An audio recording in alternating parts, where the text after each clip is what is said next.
Hi everyone, my name is Justine. I'm one of the nutrition coordinators here at AgeRejuvenation, and I wanted to take a few minutes today to tell you a little bit about our InBody Body Composition Analysis Scale. So when you come in, one of the first things that you'll do is stand on our InBody Scale. Basically what this does is break down your body composition in terms of your lean muscle mass, your body fat mass, your skeletal muscle, and your body water. So the first time you get on the InBody, you'll be required to input your height, weight, age, and gender, and it renders all of your metrics, and at the end, you'll be printed a document that you guys will be able to see here. The first thing at the top that you'll see is your body composition analysis.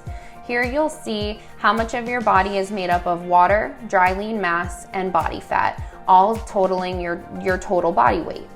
So first we can see our body water is made up of our intracellular and extracellular water, and that in combination with your dry lean mass makes up your lean body mass. From there, we can subtract our body fat mass from our total weight, and you'll see that is your lean body mass number. So that final value on the bottom of your body composition analysis is your total body fat in pounds. Again, all of that makes up your total body weight. So moving down to your muscle fat analysis, this is where we see the breakdown of our weight, our skeletal muscle mass, and our body fat mass. That target line, that vertical or that horizontal line that goes across, that's your target range. The arrows on either side tell you if you're under or above your target range. So we'll see here our weight a little bit over the target range, our skeletal muscle mass a little bit over the target range, and our body fat right around where it should be. Using this as an example, we can see that our skeletal muscle mass, that's basically what reflects our true gain in muscle. So if we come in and we get on the InBody in a few weeks from now and we see an increase in lean body mass, we always want to make sure that we see an increase in skeletal muscle mass as well, because that will reflect true muscle growth.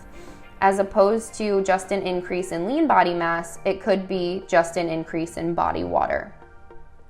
Body fat mass is always nice to see. We always want to see that number go down. Moving along, we see our obesity analysis. So this is your BMI, which is a reflection, it's a calculation of your height and your weight. So not necessarily the truest, most accurate way to measure health, because of course that one doesn't take into consideration any muscle versus body fat. It's strictly just height and weight. That's why we have the percent body fat as well.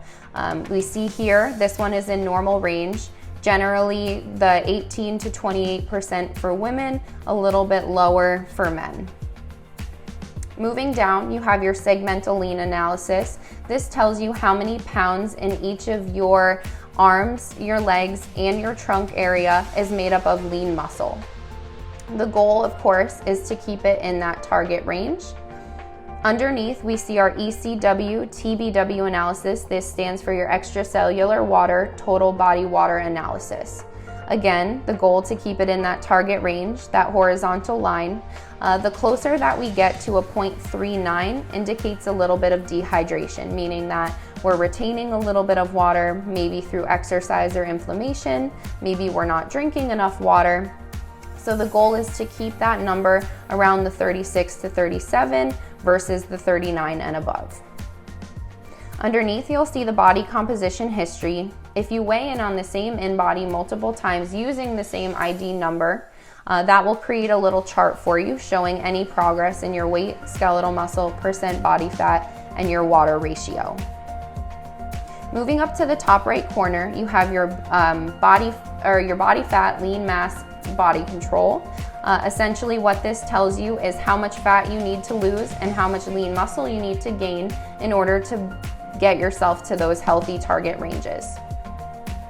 The segmental fat analysis, very similar to the segmental lean analysis. However, that's measuring how many pounds of fat you have in those arms, legs, and trunk as opposed to your lean mass. So of course, we always want to see those numbers declining as well. Underneath is your basal metabolic rate. This is the amount of calories that your body burns at rest from eyes open to eyes closed without exercise. Of course, exercising, your body is going to burn more calories. If you have an active job, your body is going to burn more calories. This is simply the number of calories it takes your body to maintain on a day-to-day basis. The goal is to see this number increase, and the way that we do that is by increasing our lean body mass. The more lean body mass we have, the more muscle we have, the higher our BMR is going to be, because muscle is a very expensive tissue to have, to hold, and it requires a lot of energy to maintain and preserve that muscle. So what we like to see over the course of a weight loss journey is, of course, a decrease in body fat, but also an increase in lean body mass, which allows your body to consume and burn more calories on a day-to-day basis, which makes your metabolism a little bit more efficient. Lastly is our visceral fat level. Your visceral fat is the fat that surrounds your organs. So anywhere a healthy range is 10 and below, we want to try to keep it in that area.